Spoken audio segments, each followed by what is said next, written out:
Hey guys, it's been a little while. You probably just talked to my legs. It's Bill Hannings here at the Craft of Gaming. Welcome back. This is episode 7, Character Endings.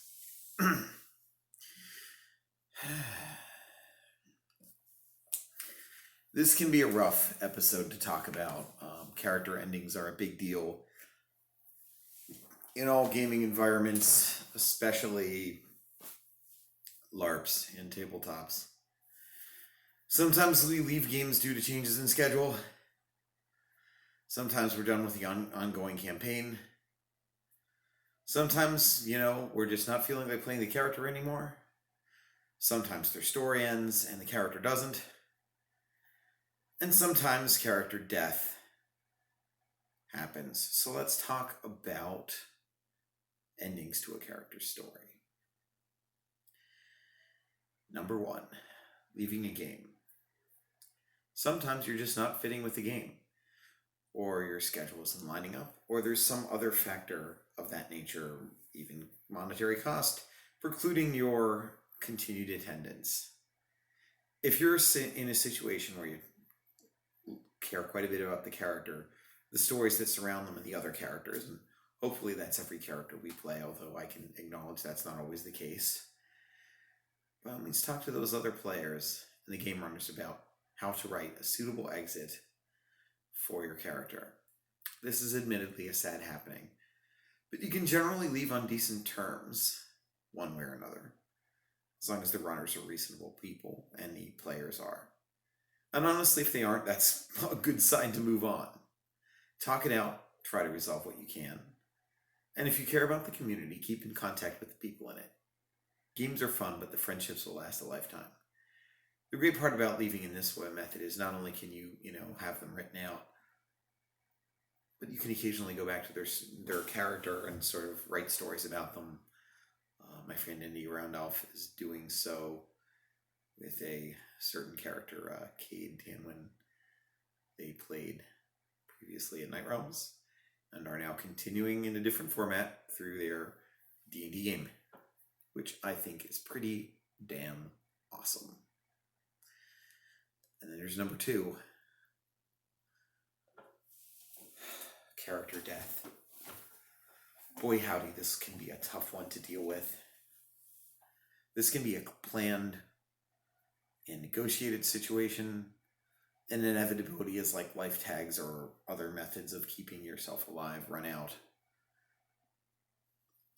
The random chance of a bad healing roll in games that do that, a choice in the moment of heroism, or a random encounter on the road.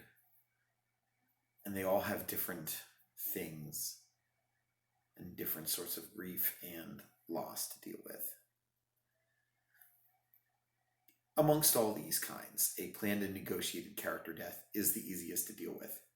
You've got some idea it's coming, have probably planned some aspects of the death and the end of the story itself, and are able to work things out, foreshadowing if need be, to tie things up before it inevitably happens, and work a lot on their legacy, which can be a lot of fun. In games where that happens, I encourage it, give it a high note, a low note, or just a note that in the end fits the story that you've been trying to tell with the character. I've had a lot of great character deaths. I've had a D&D character who died suplexing a dragon and then tried to do the same thing to Death when it came to claim him. Death thought that was very funny. Had a character die of some sort of abyssal boar worm that took over his body and made him into the villain of the campaign. I've had a character die because no one else was brave enough to stand up against an undead and only he would. Had all sorts of cool things happen to characters that have died. I've had one that was betrayed in a vampire game and murdered by his own clan. He was the primogen of, although not after slaughtering of half of them unexpectedly in a hand-to-hand fight, which everyone did not expect that he was actually good at what he did. Although he's a Brujah primogen, you should have expected Potence 5, guys. Come on, really. Come on now. Anyway. Those are just some of the kinds of death, though. There's also the inevitable death. Luck runs out. Life tags or dice go badly when a tank goes awry. Generally, you're going to know mathematically when there's a good chance of losing a character, and it gives you a chance to tie up some of the loose ends before, this ending of the story happens. When a character is like this, there's a bunch of fun roleplay you can do depending on the cosmology of the world. In Night Realms, the character's soul, I played it as getting less connected to reality before the rules change. I actually played it a bit like going hollow in a Dark Souls game, as my character continually died. It was a fun thing to mess around with.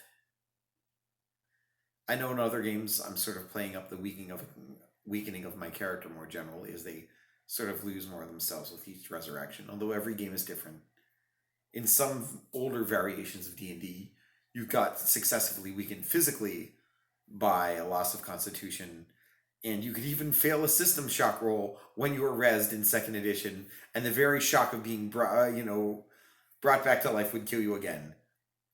2nd edition was a very funny system with a lot of rules and charts that maybe necessarily didn't need to be there and didn't always serve a story purpose in as much as a weird simulationist purpose. But I'm not going to crap on D&D 2nd edition. That's where I got my start. And I had a great time with it. And then there's another type of death. The heroic choice. Obviously for this one, it's by far my favorite. I tend to try to play heroic, likable characters or anti-heroes who opt in their final moments to do something noble.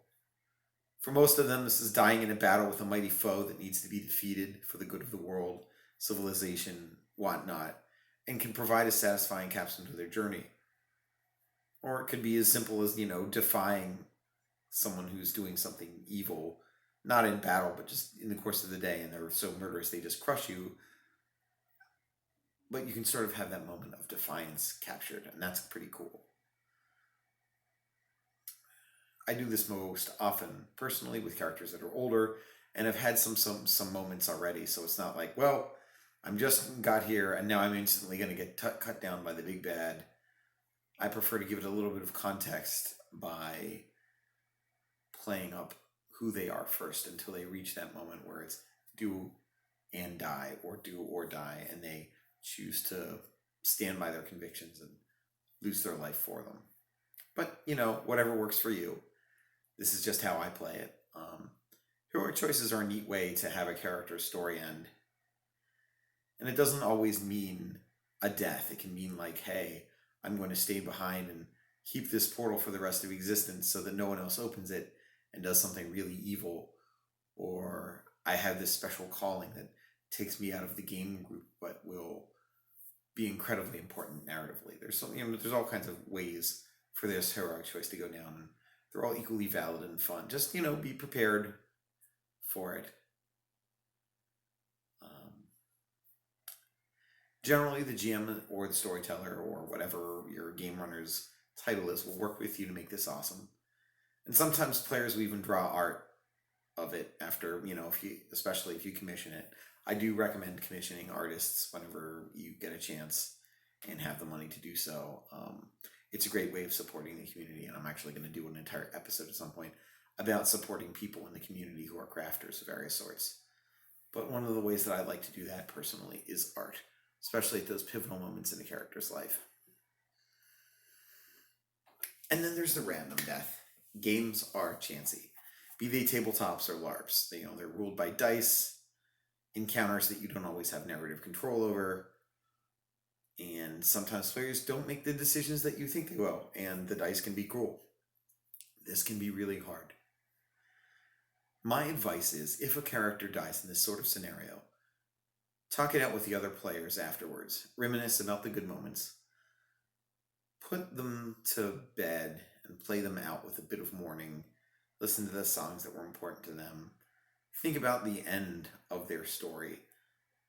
Even if it was tragic, it's important to sort of acknowledge that these characters that you've created are part of you.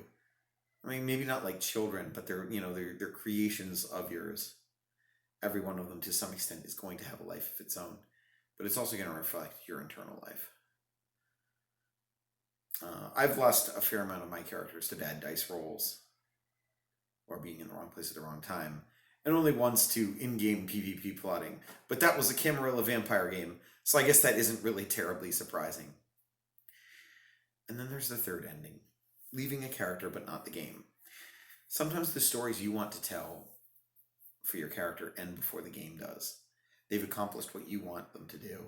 They've fought their foe, achieved the impossible, and you want to walk them off into the sunset, retire to their farm, or to take a seat someplace outside the scope of the game world being focused on in the game you're in.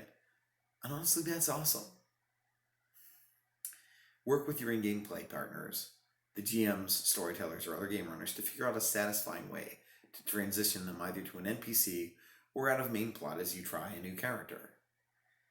These are honestly the kind of things with the least sense of long-term loss and the most easily assuaged by writing or talking about them character going forward, because they're not dead and gone, they're somewhere else in the world. You can always write your little stories about them, and I do recommend doing so, even though even the characters that are dead, maybe don't write about what takes place after they've lost their lives, but you can fill in blanks in their story, or do sort of like their thoughts before the end comes, or just little quiet moments that you've thought about role playing but haven't had a chance to. There's a lot you can do with that.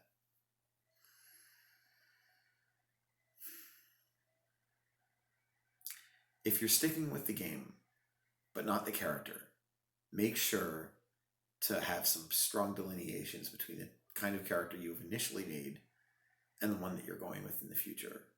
Also, make sure to kind of reset character relationships to a large extent with your out-of-game friends. Try to hang out with different people, or you're going to find yourself falling into old patterns, and the entire point of having retired the character to some degree will be lost, because even the best role players are going to expect certain things from their friends, and just it's sort of an inevitable thing that if you play with the same people all the time, even with an alt or whatnot, it can sort of end up being the same thing again. And if you're starting a new character, that's not what you want to do.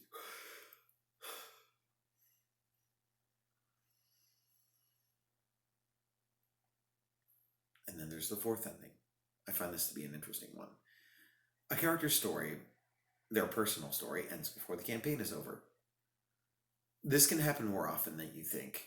You've got your personal resolution of the question which overhangs the character, you've beaten your personal foe, and you're wondering what to do going forward. This happens more often than you might think, and it's really not a bad thing. You can move forward from worrying about your own stuff to supporting your friends' ventures. And this doesn't actually hurt the flow of the game as much as you might think.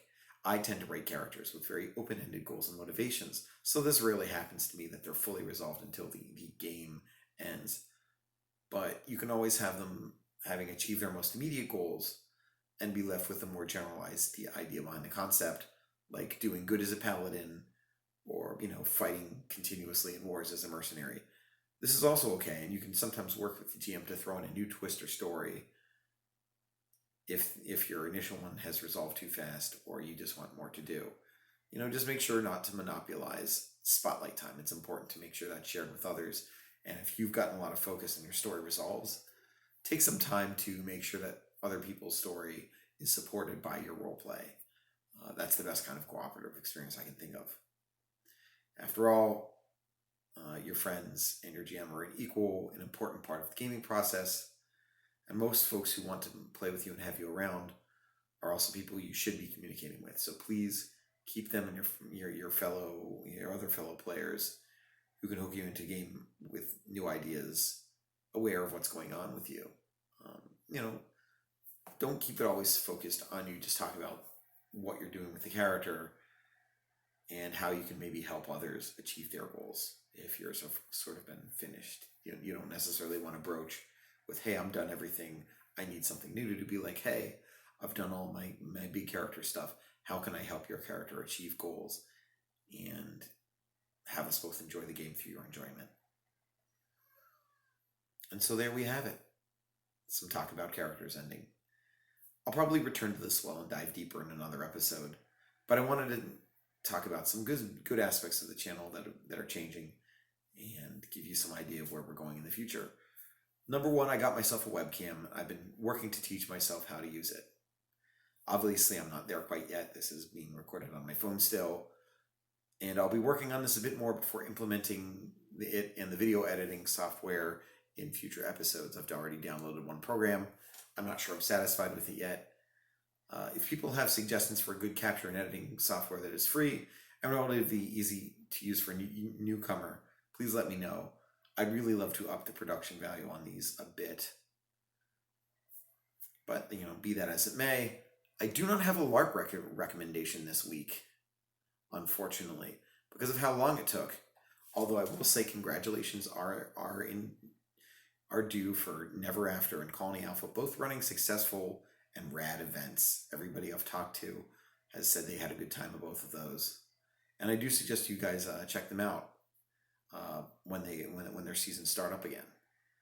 I also have a recommendation about something gaming but not LARP or tabletop related, which you should give a look when you get a chance.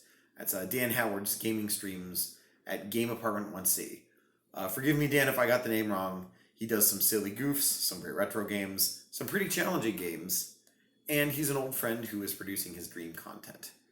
I very occasionally stop in to give it a watch, although not as often as I would like, being a busy-ass dude who's either at the gym, rolling dice, or swinging swords. I'm going to link his Twitch stream at the bottom of the video at some point. He's also got a Patreon or a Patreon. Gosh, I sound like Boris from Life of Boris. If you like his content and want to sponsor it, Dan's a great dude, and I really want to his dreams and his creative work to get the support they deserve. Give it a gander if you have a chance, and enjoy the fun stuff. I may at some point in the future be playing Contra with him, if only because, let's be honest, I was born to play Contra and swear angrily as I jump off the screen, and die horribly because I suck at video games. As for Craft of Gaming, my next Craft of Gaming episode is scheduled to be the one where I talk about gearing up for characters, which is follow-up to my What Should You Bring video game regarding LARPing characters and tabletop characters, and how clothes, gear, and other things, either imagined in a tabletop and described, or physically represented at a LARP, can really make the character. Until then, I love you all. Look forward to hearing from you all in YouTube comments. And please like and subscribe and hit the little bell for more gaming content. I want to bring it to you, and I will be as we go forward. A final note, I apologize for taking some time putting this video up. My life has been more busy than I expected lately, and I wanted to make sure that I did the best job I could writing the script for this one, and it took me a bit longer than I wanted. But going forward, I don't imagine that's going to be as much of an issue. I'll try to keep people more informed. I've got a lot of irons in the fire regarding this channel, and I fully intend to make it as good as I reasonably can without turning this into a second day job. Thinking about you all, that's all I've got to say tonight. See you sometime next week. Bill out.